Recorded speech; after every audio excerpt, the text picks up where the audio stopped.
كل ما اقول لابني يجي يستحمى يبدأ يعيط ويتشقلب على الارض وكأنه راح يتعذب مش يستحمى. هو الرفض الشديد للاستحمام ده مش دايما عناد. في عيادتي قابلت اطفال كتير بيكون عندهم حساسية حسية تجاه المية او الصوت او درجة الحرارة، والتفسير العلمي لده ان الجهاز الحسي عند بعض الاطفال بيكون انشط من الطبيعي، فلمس المية السخنة شوية او صوت الدش ممكن يزعجه جامد.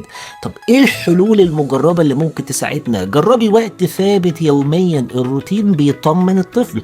اختاري للطفل شاور جل او لعبة مفضلة في الحمام، فوطة على الوش لو بيكره المية على وشه، ونشغل مزيكا هادية او قصة صوتية قبل الشاور. انا دكتور يوسف، استشاري طب الاطفال، والموضوع اللي جاي عن بنت بتصرخ كل ما تيجي تسرح شعرها. ليه ده بيحصل وهل ليه تفسير طبي؟ تابعوني.